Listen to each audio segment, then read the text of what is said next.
온 세계를 멸하는 멸망의 사나 보라. 나는 네 원수라.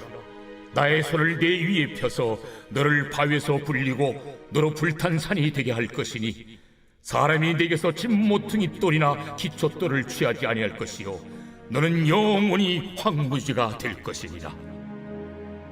여호와의 말씀이니라.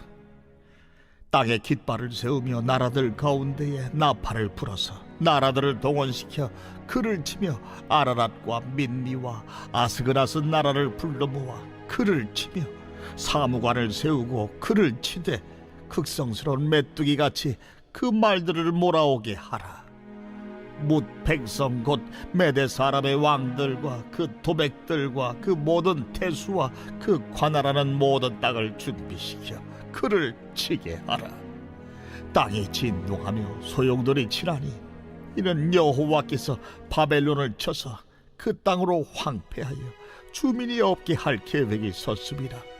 바벨론의 용사는 싸움을 그치고 그들의 요새에 머무르나 기력이 쇠하여 여인같이 되며 그들의 거처는 불타고 그 문빗장은 부러졌으며 보발꾼은 보발꾼을 맞으려고 달리며 전령은 전령을 맞으려고 달려가 바벨론의 왕에게 전하기를 그 성읍 사방이 함락되었으며 모든 나루는 빼앗겼으며 갈대밭이 불탔으며 군사들이 겁에 질렸더이다 하리라. 만군의 여호와 이스라엘의 하나님께서 이와 같이 말씀하시되 딸 바벨론은 때가 이른 타작 마당과 같은지라 멀잖아 추수 때가 이르리라. 바벨론의 느부갓네살 왕이 나를 먹으며 나를 멸하며 나를 빈 그릇이 되게 하며 큰 뱀같이 나를 삼키며 나의 좋은 음식으로 그 배를 채우고 나를 쫓아내었으니 내가 받은 폭행과 내 육체에 대한 학대가 바벨론에 돌아가기를 원한다고 시온 주민이 말할 것이요 내 피 흘린 죄가 갈대아 주민에게로 돌아가기를 원한다고 예루살렘이 말하리라. 그러므로 여호와께서 이와 같이 말씀하시되 보라, 내가 네 송사를 듣고 너를 위하여 보복하여 그의 바다를 말리며 그의 샘을 말리리니 바벨론이 돌무더기가 되어서 승냥이의 거처와 혐오의 대상과 탄식거리가 되고 주민이 없으리라. 그들이 다 젊은 사자같이 소리 지르며 새끼 사자같이 으르렁거리며 열정이 일어날 때에 내가 연회를 베풀고 그들이 취하여 기뻐하다가 영원히 잠들어 깨지 못하게 하리라. 내가 그들을 끌어내려서 어린 양과 순양과 순념소가 도살장으로 가는 것 같게 하리라.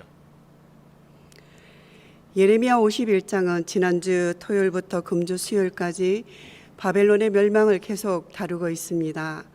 당시 경제, 군사, 문화 등 모든 방면의 정점에 있었고 영화를 자랑하던 바벨론의 심판이 선언된 것입니다.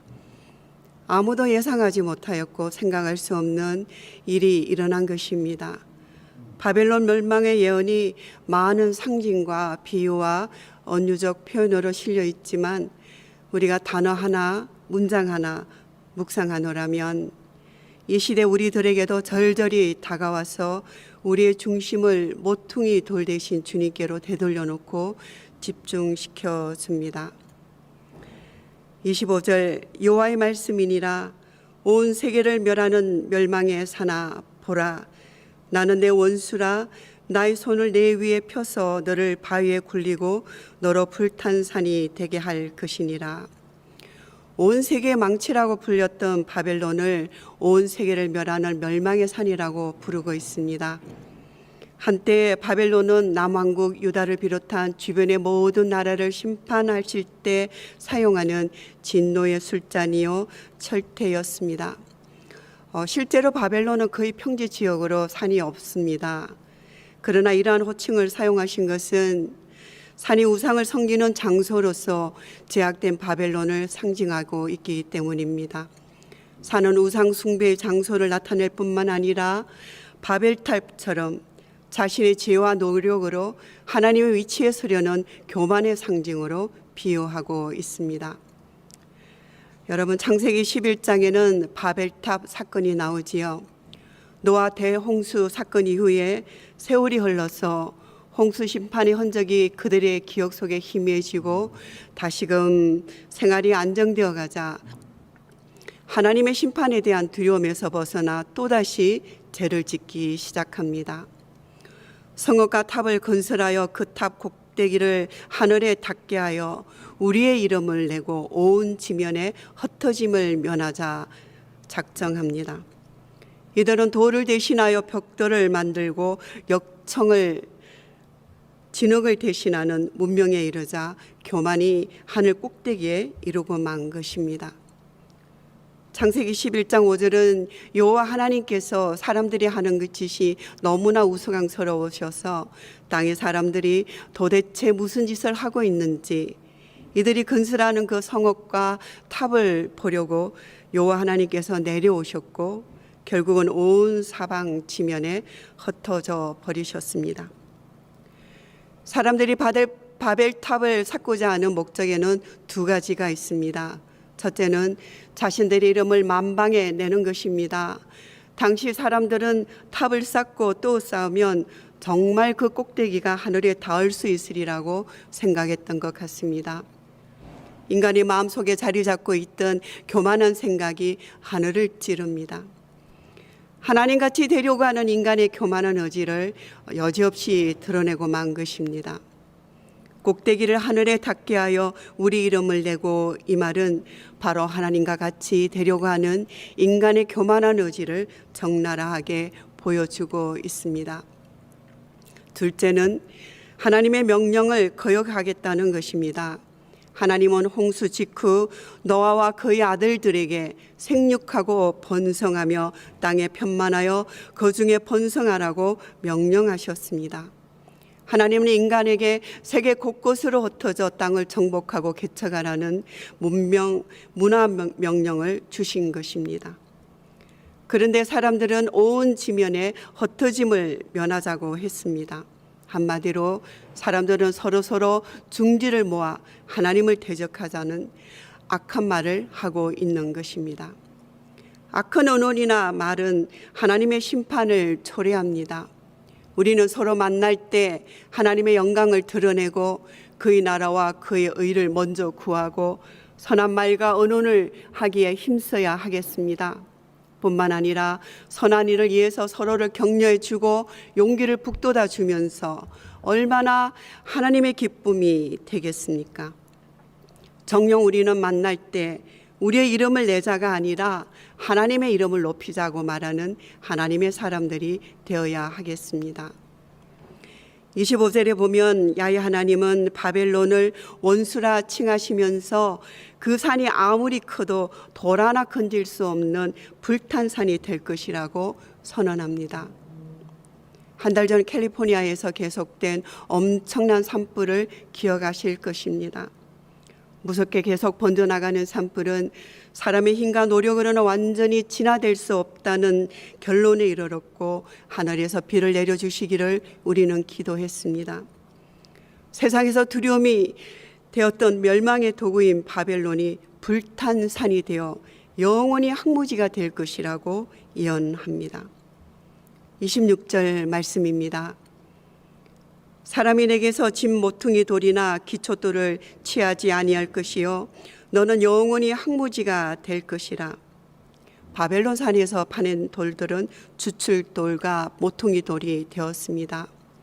모퉁이 돌, 이 코너스톤은 건축에서 가장 중요한 돌입니다. 이 돌을 시작으로 벽이 연결되고 쌓입니다. 무엇인가의 근원과 기초가 되는 것은 너무나 중요한 것입니다. 그런데 더 이상 모퉁이 돌로 사용되지 않고 영원한 황무지가 된다는 것입니다. 아무리 강력한 힘을 가진 사람이라도 하루아침에 무기력하게 될 수 있음을 말해주고 있습니다. 우리 신앙의 영원한 모퉁이 돌은 예수 그리스도입니다. 주는 그리스도시요 살아계신 하나님의 아들이시니다.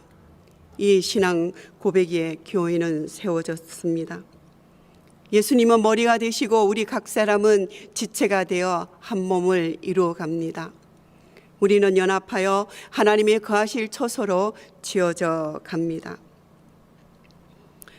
27절 보시겠습니다. 하나님은 교만한 바벨론을 심판하기 위해 주변 나라들을 동원하여 도구로 사용하십니다.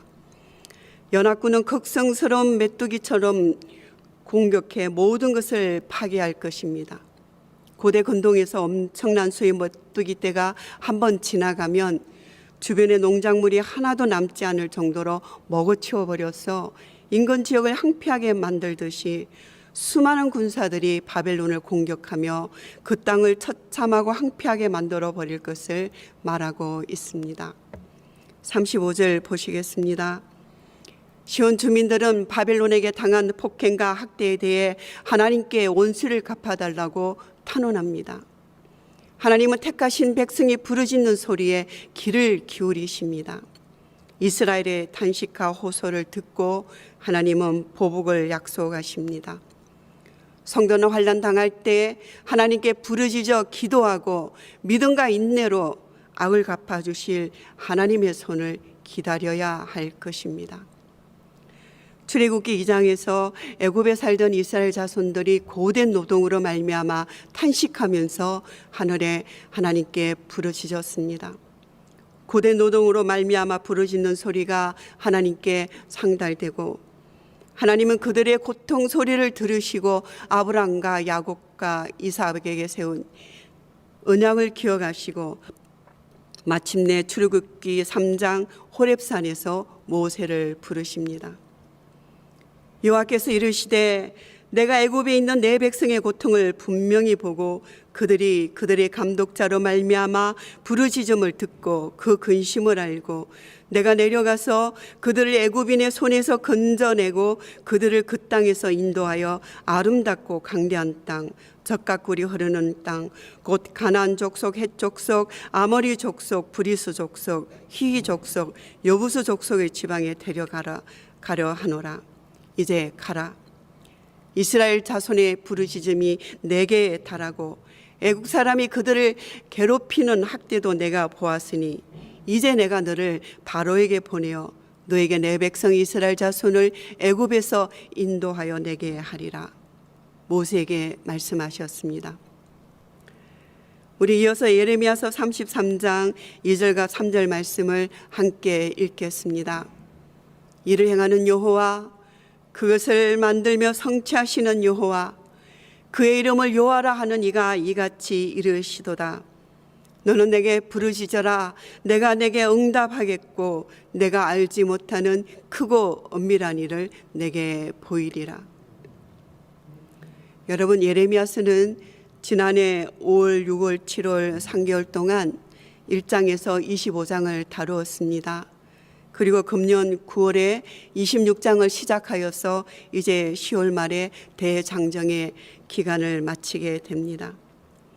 예레미야서는 고대 근동 격동의 시간 속에서 구체적인 역사적 현장 가운데 하나님의 말씀이 선포되어졌습니다.